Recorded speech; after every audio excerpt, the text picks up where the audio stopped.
ಹುಟ್ಟು ಆಕಸ್ಮಿಕ, ಸಾವು ಗ್ಯಾರಂಟಿ ಅಲ್ವಾ? ಈ ಮಧ್ಯೆ ಬದುಕ್ತೀವಲ್ಲ ನಾವು,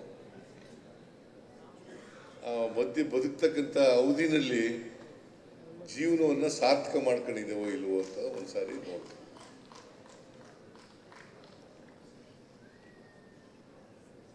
ಸಾರ್ಥಕ ಆಗಲಿಲ್ಲ ಅಂತಂದ್ರೆ ನಿಮ್ಗೆ ಅನಿಸಿದ್ರೆ ಅದು ನಿರರ್ಥಕ. ಎಲ್ಲ ಪ್ರಾಣಿಗಳು ಕೂಡ ಹುಟ್ಟುತ್ತವೆ, ಸಾಯ್ತವೆ. ನೀವು ಕೂಡ, ಮನುಷ್ಯರು ಕೂಡ ಹುಟ್ಟುತ್ತಾರೆ, ಸಾಯ್ತಾರೆ. ಅದನ್ನು ಸಾರ್ಥಕ ಮಾಡ್ತಕ್ಕಂಥ ಕೆಲಸ ಮಾಡಬೇಕು. ಅದಕ್ಕೆ ಸಮಾಜದ ಋಣ ತೀರಿಸ್ತಕ್ಕಂಥ ಕೆಲಸವನ್ನು ಮಾಡಲೇಬೇಕು. ಯಾರೇ ಆಗಲಿ ಸಮಾಜದ ಋಣ ನಮ್ಮ ಮೇಲಿದೆ, ಋಣ ತೀರಿಸ್ತಕ್ಕಂಥ ಕೆಲಸ ಮಾಡಬೇಕು. ಅದರಲ್ಲೂ ಹಾಸ್ಟೆಲ್ ಓದಂಥ ವಿದ್ಯಾರ್ಥಿಗಳು ಋಣ ತೀರಿಸಲೇಬೇಕು. ನಾನು ಈಗಾಗಲೇ ಇನ್ನೊಂದು ಕಾರ್ಯಕ್ರಮಕ್ಕೆ ಹೋಗ್ಬೇಕಾಯ್ತು. ಆ ಕಾರ್ಯಕ್ರಮ ಮುಗಿದೋಗಿರ್ಬೇಕು, ಇಷ್ಟೊತ್ತಿಗೆ 3 ಗಂಟೆಗೆ ಹೋಗ್ಬೇಕು. ನಾನು ತಡವಾಗಿ ಬಂದೆ. ಯಾಕಂತಂದರೆ ಇವತ್ತು ಒಂದು ಮೀಟಿಂಗು ಇದಕ್ಕಿದ್ದಲೇ ಫಿಕ್ಸ್ ಆಗಿಬಿಡ್ತು. ಅದು ಜಲ್ದಿ ಮುಗೀತದೆ ಅಂತಂದರೆ ಗಂಟೆಗಟ್ಟಲೆ ತಗೊಬಿಡ್ತು. ಬೆಳಿಗ್ಗೆ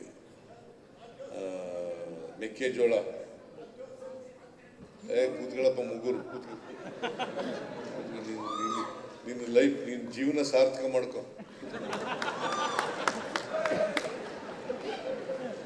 ಆಮೇಲೆ ಇವತ್ತು ಕನ್ನಡ ರಾಜ್ಯೋತ್ಸವವನ್ನು ಕೂಡ ಆಚರಣೆ ಮಾಡಿದ್ದೀವಿ.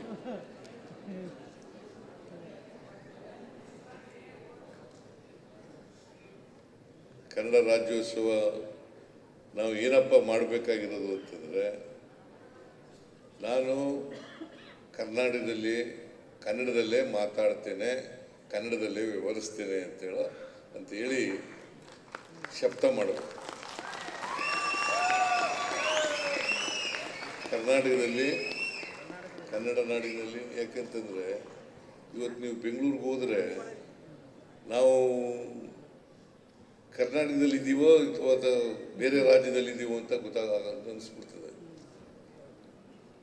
ಅದಕ್ಕೆ ಕನ್ನಡದ ವಾತಾವರಣವನ್ನು ಸೃಷ್ಟಿ ಮಾಡ್ತಕ್ಕಂಥ ಕೆಲಸವನ್ನು ನಾವು ಮಾಡಬೇಕು.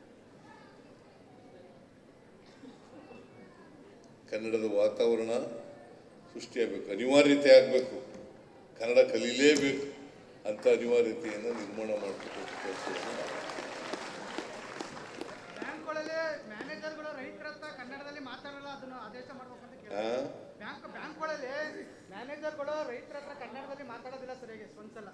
ನೀನು ಕನ್ನಡದಲ್ಲೇ ಮಾತಾಡು.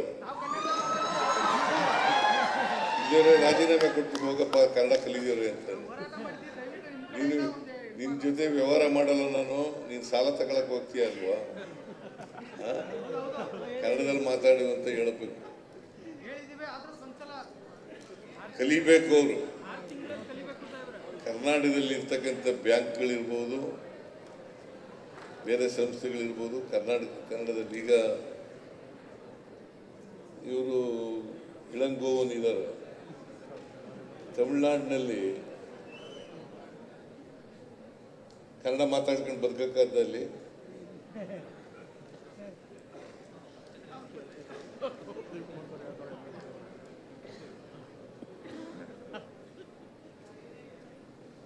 ಹಾಗೆ ಇಲ್ಲೂ ಕೂಡ ಕನ್ನಡದ ಅನಿವಾರ್ಯತೆಯನ್ನು ನಿರ್ಮಾಣ ಮಾಡ್ತಕ್ಕಂಥ ಕೆಲಸ ಮಾಡಬೇಕು ಅಲ್ವಾ? ಅದು ಮಾಡದಂದ್ರೆ ಕನ್ನಡ ರಾಜ್ಯೋತ್ಸವ ಆಚರಣೆ ಮಾಡೋದಕ್ಕೆ ಸಾರ್ಥಕ ಆಗ್ತದೆ. ಏಕೀಕರಣ ದಿನನೇ ಕನ್ನಡ ರಾಜ್ಯೋತ್ಸವ ಅಂತ ಮಾಡೋದು. ದೇವರಾಜ ಅರಸರವರು 1956 ನವೆಂಬರ್ 1ನೇ ತಾರೀಕು ಏಕೀಕರಣ ಆಯಿತು. ಕರ್ನಾಟಕ ಏಕೀಕರಣ ಆಯಿತು. ಕನ್ನಡ ಮಾತಾಡೋರೆಲ್ಲ ಒಂದು ಅಂಬ್ರೆಲ್ಲಾ ಕೆಳಗಡೆ ಬರಬೇಕು ಅಂತ ಆಯಿತು. ಇನ್ನೂ ಪೂರ್ಣ ಆಗಿಲ್ಲ. ಆ ದಿನನೇ ನಾವು ಆದರೂ ಕೂಡ 73 ನವೆಂಬರ್ 1ನೇ ತಾರೀಕಿನವರೆಗೆ ಮೈಸೂರು ರಾಜ್ಯ ಅಂತಲೇ ಇತ್ತು. ದೇವರಾಜ ಅರಸರವರು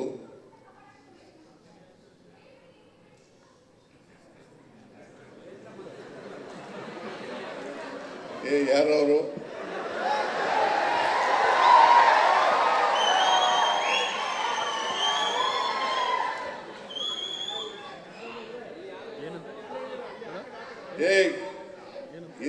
ಏನ್ ಮಾಡಿದ್ದಾರೆ?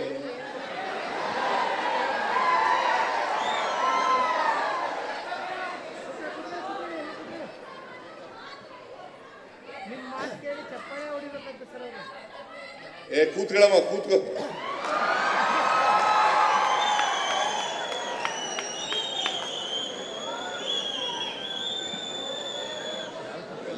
ಎಲ್ಲ ಇರ್ತಾರೆ, ಏನ್ ಮಾಡಕ್ಕಾಗಲ್ಲ. ಹುಡುಗಿ ಅವಳೇನ್ ನೋಡ್ತಾ ಇದ್ದೆ?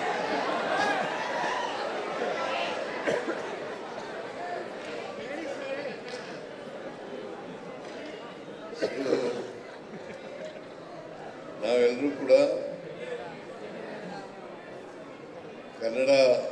ಕನ್ನಡಿಗರಾಗೋಣ ಅಷ್ಟೇ ಅಲ್ವಾ? ಹಾಗಂತೇಳಿ ಇಂಗ್ಲೀಷ್ ಕಲಿಬಾರದು, ಬೇರೆ ಭಾಷೆ ಕಲಿಬಾರ್ದು ಅಂತ ನಾನು ಹೇಳಕ್ ಹೋಗಲ್ಲ. ಬೇರೆ ಭಾಷೆನೂ ಕಲೀರಿ, ಕರ್ನಾಟಕದಲ್ಲಿ ಕನ್ನಡಿಗರಾಗಿ ಅಷ್ಟೇ. ಸೊ ರಾಜ್ಯೋತ್ಸವ ಆಚರಣೆ ಮಾಡಿದ್ದಾರೆ.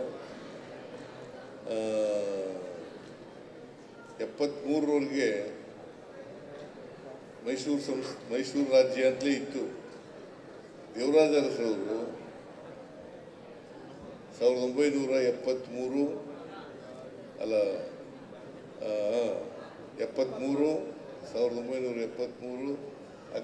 ನವೆಂಬರ್ 1ನೇ ತಾರೀಕು ಕರ್ನಾಟಕ ಅಂತ ನಾಮಕರಣ ಮಾಡಿದ್ರು ಅಲ್ವಾ?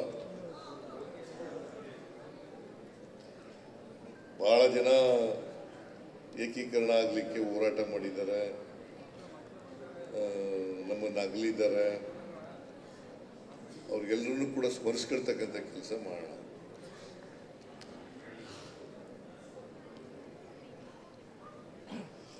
ಸೊ ನಾನು ಹೆಚ್ಚು ಮಾತಾಡಕ್ಕೆ ಹೋಗಲ್ಲ. ನಿಮಗೂ ಎಲ್ಲ ಬೇಸರ ಆಗ್ಬಿಟ್ಟಿದೆ ಕೇಳಿ ಭಾಷಣ ಬೆಳಿಗ್ಗೆ.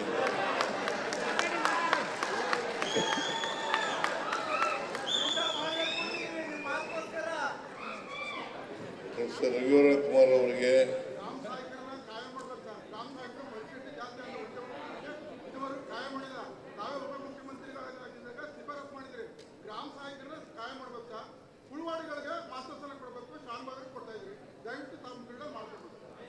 ನೀನು ಓಕೆ, ನೀವು ಹೇಳಿದಿರಲ್ಲ, ಅದನ್ನ ಗಂಭೀರವಾಗಿ ಪರಿಗಣಿಸ್ತೇವೆ.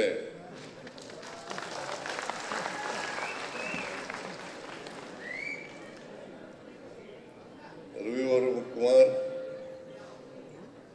ಅವರ ಮಡದಿ ಶ್ರೀಮತಿ ಶಾರದಾ ಅವರಿಬ್ಬರಿಗೂ ಕೂಡ ಅಭಿನಂದನೆಗಳನ್ನು ಸಲ್ಲಿಸಲಿಕ್ಕೆ ಬಯಸ್ತಾ ಇದ್ದೇನೆ. ಅವರಿಗೆ ಆಯುಷ್ಯು ಆರೋಗ್ಯ ಎಲ್ಲ ದೊರಕಲಿ, 100 ವರ್ಷಕ್ಕೂ ಹೆಚ್ಚು ಕಾಲ ಬಾಳಲಿ ಅಂತೇಳಿ ಪ್ರಾರ್ಥನೆಯನ್ನು ಮಾಡ್ತೀನಿ.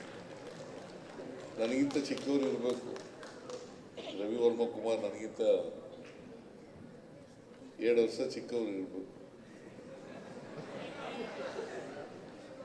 ನಾನಂತೂ 100 ವರ್ಷ ಇದ್ದೇ ಇರ್ತೀನಿ.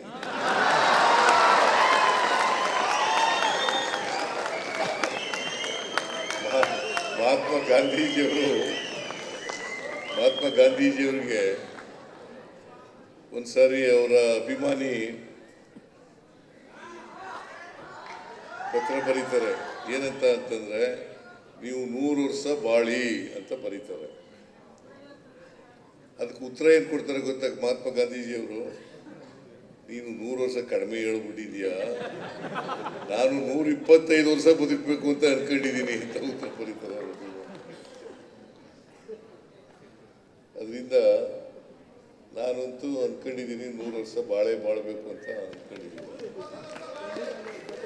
ಅಲ್ವಾ. ಈಗ ನನಗೆ 78 ತುಂಬಿ 79ನೇ ವರ್ಷ 3 ತಿಂಗಳಾಗೋಯ್ತು. 4ನೇ ತಿಂಗಳು ನಡೀತಾ ಇದೆ.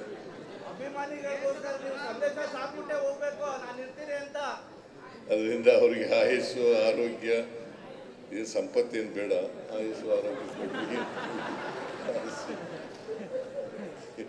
ಇನ್ನೊಂದಷ್ಟು ಸಮಾಜದ ಕೆಲಸ ಮಾಡಲಿ ಅಂತಕ್ಕಂಥ ಶಕ್ತಿ ಕೊಡಲಿ ಅಂತೇಳಿ ಪ್ರಾರ್ಥನೆ ಮಾಡಿ ಈ ವಾರ್ಷಿಕೋತ್ಸವವನ್ನು ಅತ್ಯಂತ ಸಂತೋಷದಿಂದ ಉದ್ಘಾಟನೆ ಮಾಡಿ ಮುಂದಿನ ವರ್ಷ ಇನ್ನೂ ಹೆಚ್ಚು ಕೆಲಸಗಳನ್ನು ಮಾಡಿ ಅಂತಕ್ಕಂಥ ಮಾತುಗಳನ್ನು ಹೇಳಿ ನನ್ನ ಮಾತನ್ನು ಮುಗಿಸ್ತೇನೆ.